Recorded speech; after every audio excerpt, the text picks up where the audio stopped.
Hello, I am Dr. Alan Clifford, pastor of Norwich Reformed Church. I'd like to share with you an unusual occurrence in my life as a pastor. Unlike London, Birmingham, Bradford and other English cities, Norwich has a very small Islamic community. However, Muslims are not that difficult to see from time to time, especially in the city centre. That said, I had an extraordinary encounter with a Muslim mother and her 4 children in a very unusual location on the evening of the 14th of April 2015.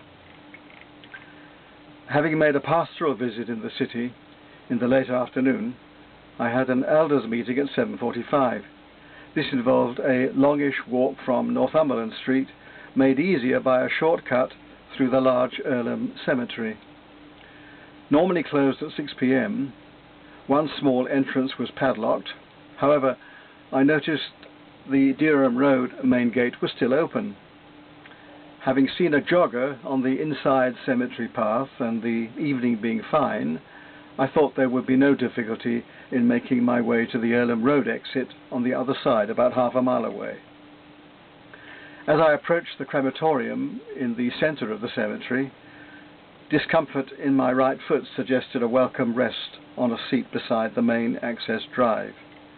So I sat down, enjoyed the quietness, and spent some time in prayer for the lady I'd visited and for the meeting I was about to attend. As I finished praying, a lady of African origin and her 4 children, one in a pushchair and the others with little scooters, appeared from my left. The mother's attire indicated that she was a Muslim. I said hello as they passed, making their way to the main Earlham Road exit. After a few more minutes, I too continued my walk to the exit, only to find the mother somewhat perturbed that the main gate was locked. She had taken the children for a walk through the cemetery, so the little one in the pushchair might fall asleep. So we were all unable to get out. The time being after 7 p.m, I too expressed concern. I told the lady that I was a Christian pastor and that I had a church meeting at 7:45. No one could be seen and neither of us had a mobile phone to contact anyone. The only option was to seek another exit that might not be locked.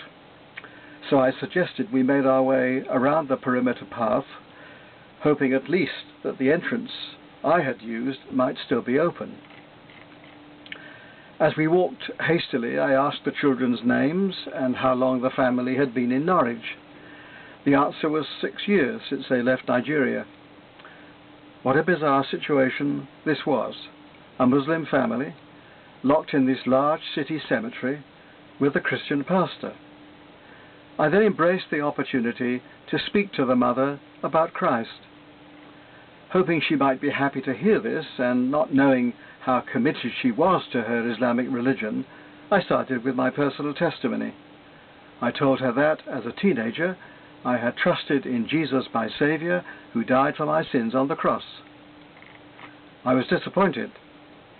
This was a feisty lady. Her immediate response was to question my belief that Jesus had actually been crucified.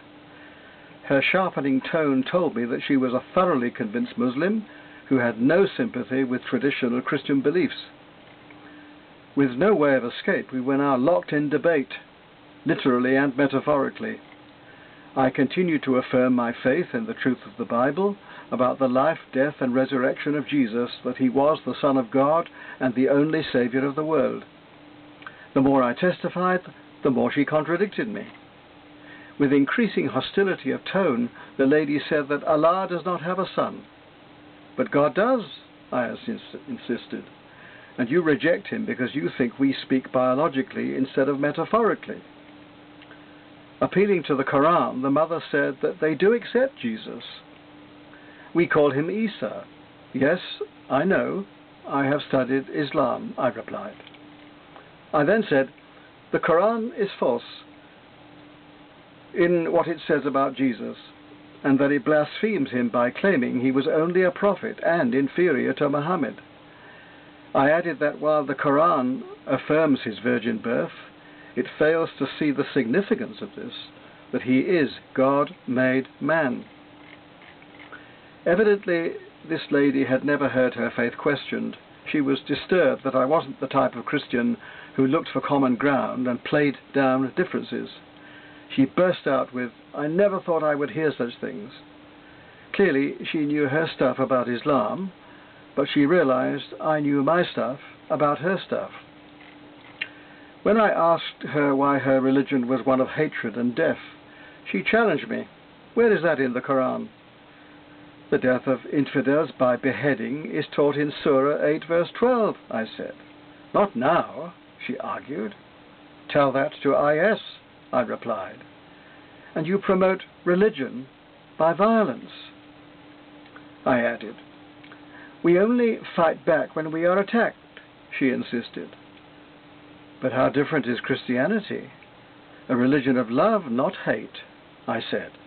"Christ says we must love our enemies, not kill them." Having been locked in debate for an intense 10 minutes, we were now by the Ring Road entrance to the cemetery. Greeted by a rather forbidding gate, the large padlock gave us no hope. Then I suddenly noticed on the left hand of the gate that one of the bars in the cast iron railings was missing, so there was just enough space for an adult to squeeze through.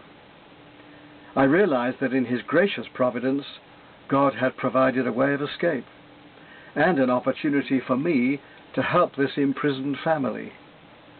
I made my exit through the gap. I then helped the older children through, followed by their scooters. Next, having lifted the pushchair over the railings, I helped the mother and her little one through the space and onto the pavement. We were all free. Before saying farewell, I said to the relieved lady, "You see, it's Jesus who alone can set us free. God bless you all." As I hastened away to my meeting, 2 of the children chased after me on their scooters as far as Earlham Road. As I turned to tell them to wait for Mummy, they gave me such happy smiles. I wonder what they made of this strange episode and the things they heard while locked in a cemetery and helped to freedom by a Christian pastor. I pray that they and their parents might eventually know more of Jesus and less of Muhammad.